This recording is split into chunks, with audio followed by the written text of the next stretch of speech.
Hayya Falah.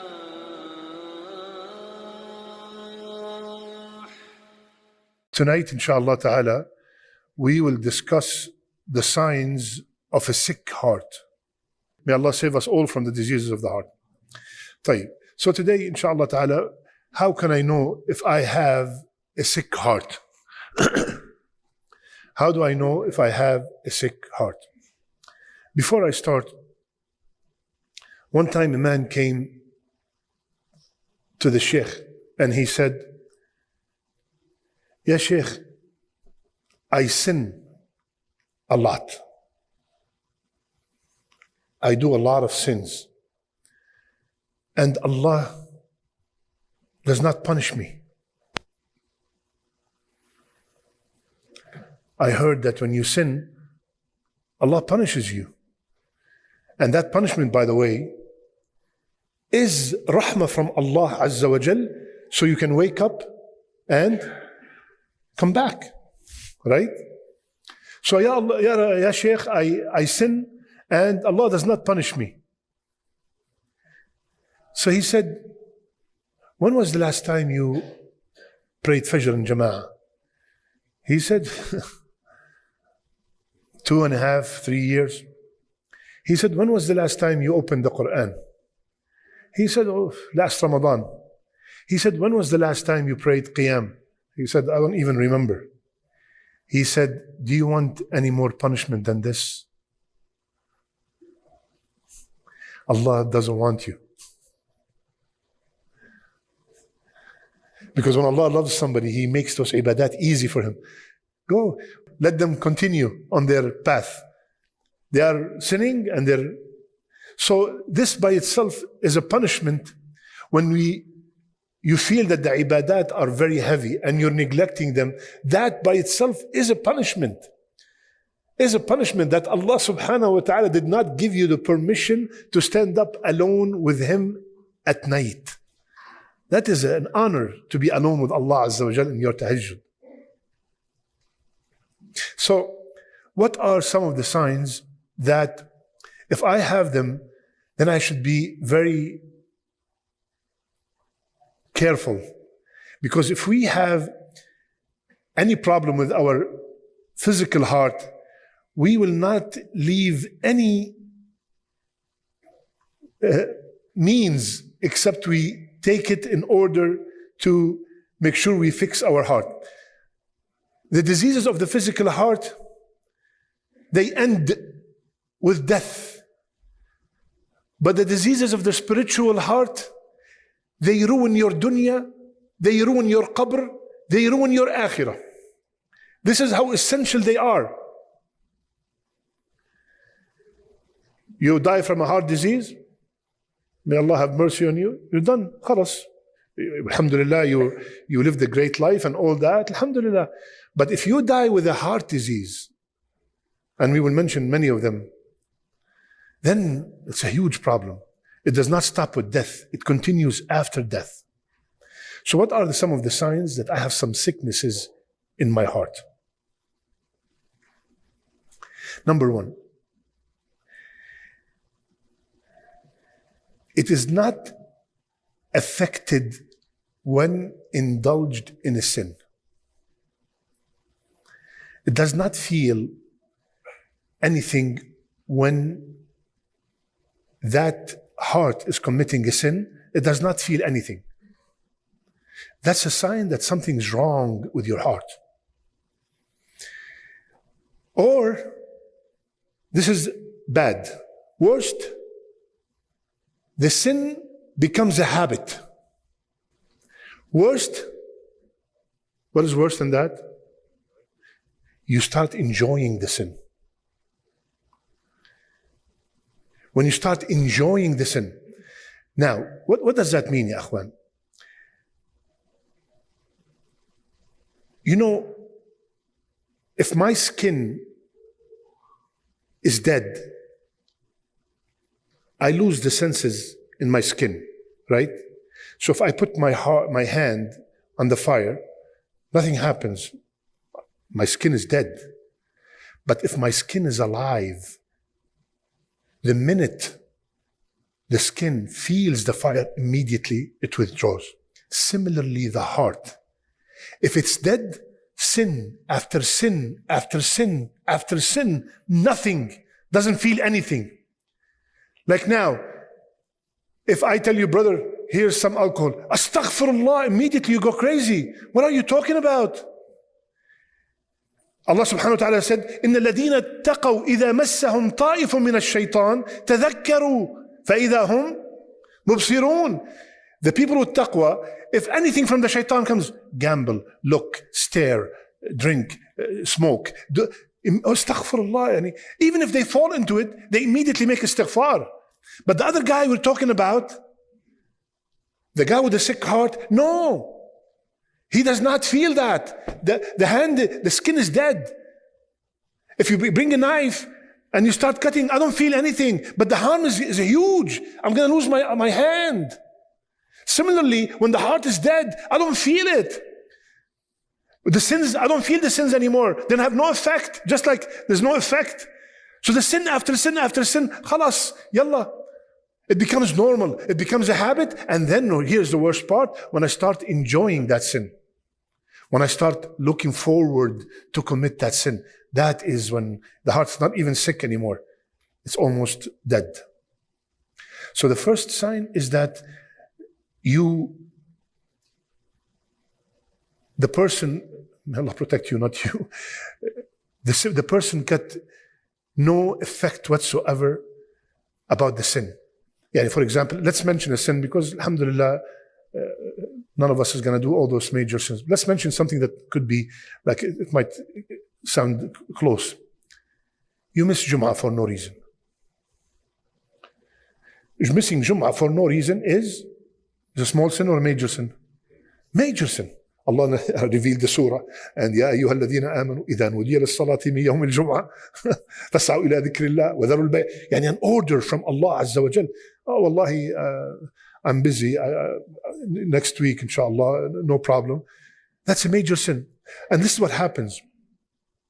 Sometimes, especially with our youth, the first Jum'ah he misses, he gets, subhanallah, how could I miss Jum'ah? Then after 3-4 weeks, he misses another Jum'ah. Inna Allah ghafurur rahim. Then after that, misses another Jum'ah. The regret is less. Then after that, no more Jum'ah. This is where it becomes dangerous. And by the way, side note, Rasulullah said, 3 Jum'ahs in a row, without any valid excuse, what happens? Sealed on your heart, munafiq. Yani without genuine munafiq. No, not a bootleg munafiq. Official, subhanallah. Without any excuse. And by the way, busy is not a valid excuse.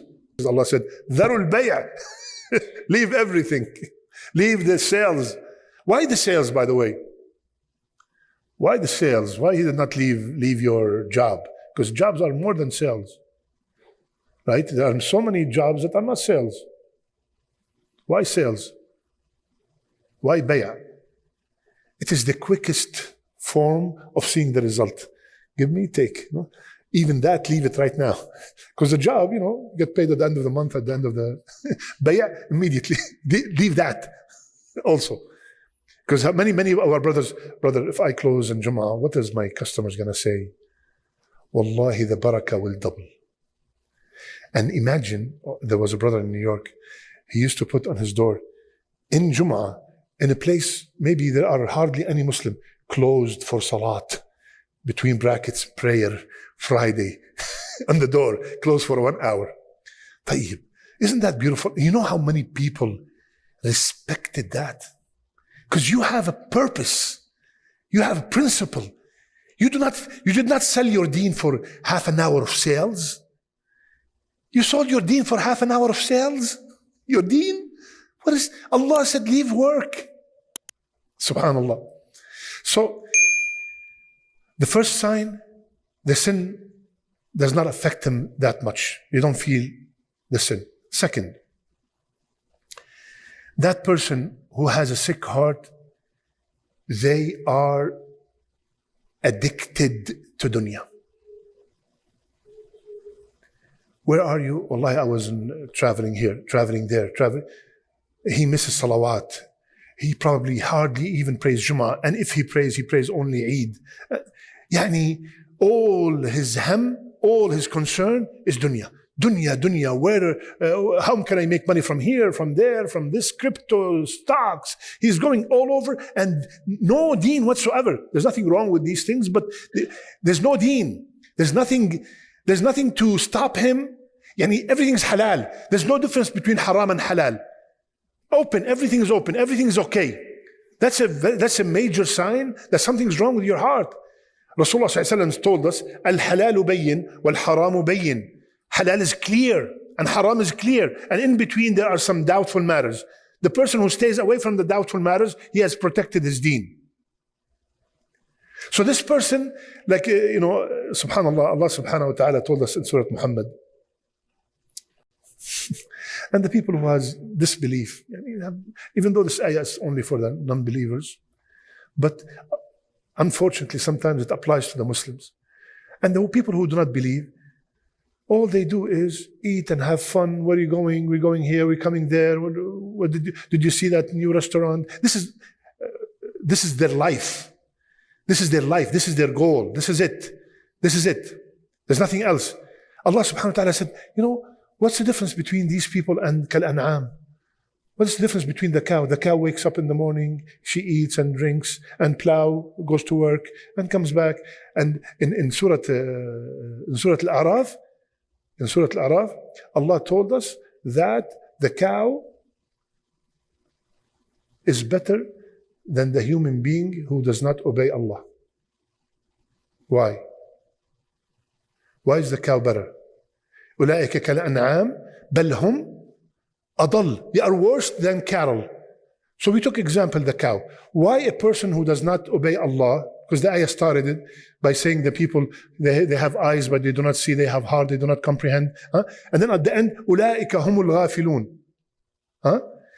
They are like the an'am, but they're adal. Why? Because the cow, it's serving the purpose it was created for.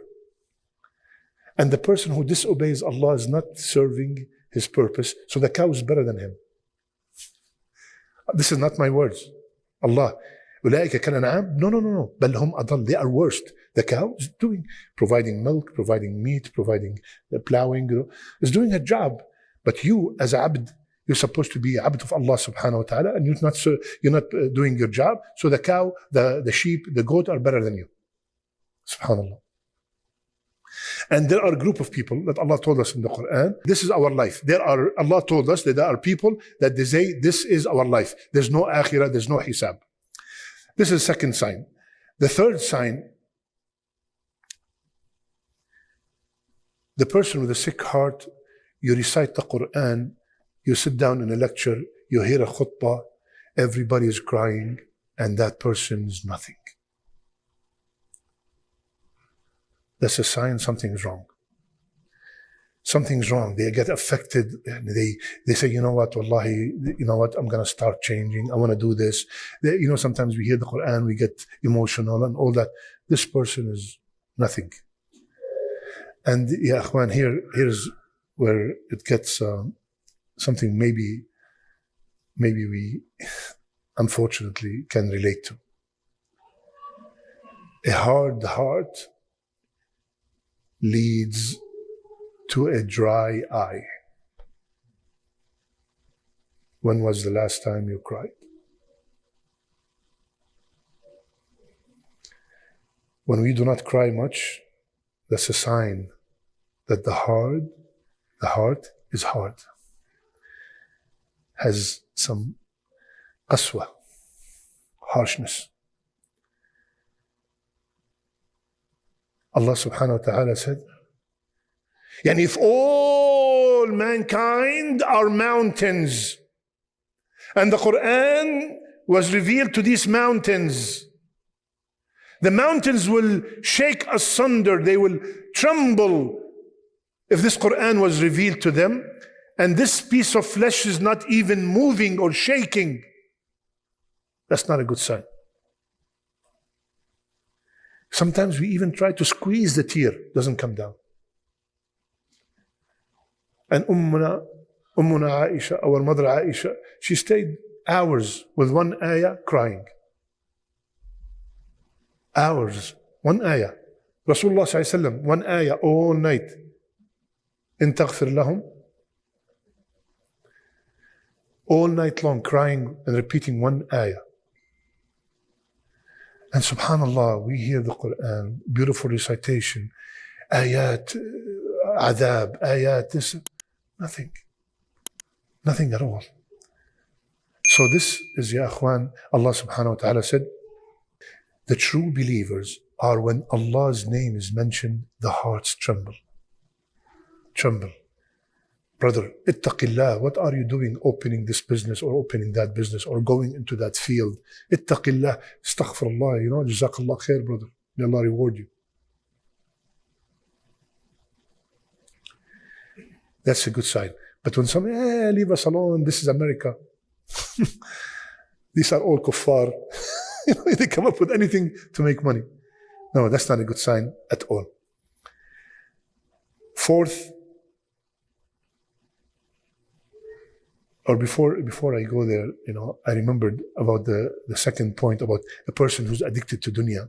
I remember when we were in New York, there was a sheikh who visited us. And the brothers of the masjid, they said, Sheikh, can you please see this guy next door? He's a multi-millionaire, Muslim. Can you go talk to him? Maybe because you're a sheikh. We've been his neighbors for 7-8 years. Not a penny. Not a penny he donated. And he has 3-4 supermarkets. So maybe if you talk to him, he will soften his heart and give us something to support this masjid. So the sheikh said, of course.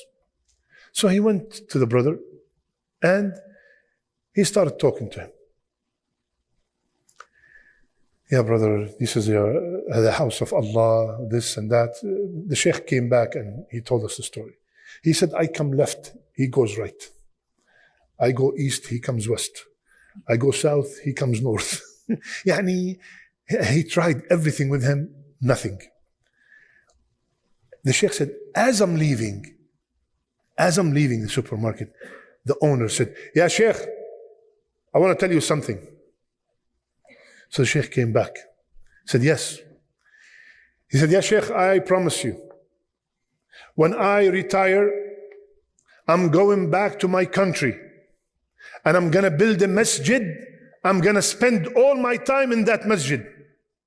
So the sheikh said, hurry up, go get a piece of paper. He said, why? He said, go, hurry up, get a piece of paper. So the man went and got a piece of paper. He said, write down exactly what you told me. So the man wrote down, when I die, when I retire, I'm going to go back to my country. I'm going to build a masjid and I'm going to stay in it all the time. So ya sheikh, here, I wrote it down. What should I do now? He said, now, when the angel of death comes, show him the paper.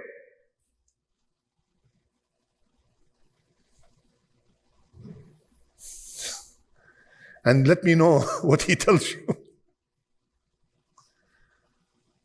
What is this? When I retire, when I get married, when I graduate, when I have my first baby, when I move into a new house, when I as if like, no, I'm not going anywhere.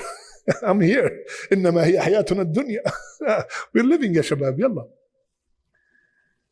No. When you start getting so involved in dunya, tomorrow, I will. Huh? Then the last one is, the last sign of a sick heart. This needs some concentration. It does not bother him not knowing the truth. He does not put any effort to know or learn about his deen. A bid'ah happening and taking place does not bother him at all. Yeah, ma kullu deen. It's all good. Alhamdulillah, we are all one. Yalla, ya shabab, we'll do this and do that. Everything is okay. That's not a good sign. And if you tell him, Isha is 5 rak'ah, Alhamdulillah, the more the better. And he has no clue. He has no interest in the deen. No, the basics even. The basics. And if he comes to the masjid once in a year, he goes and tells his family. I was in the masjid last week. Alhamdulillah, 2024 is done. Inshallah, next year. And they have, and subhanallah, one of the scholars, he said, أي شيء أقبح من الجهل قال الجهل بالجهل. He was asked, what is worse than ignorance? He said, to be ignorant that you are ignorant. This is very deep stuff. You are ignorant that you're ignorant. This is worse than being ignorant. At least when someone is ignorant, he will tell you, Wallah ya Shaykh, please teach me. That is amazing. The man who came to Rasulullah sallallahu alaihi wasallam, go back and pray because you did not pray. At the last time he said, teach me. لا أدري. This is all I know. علمني. Teach me.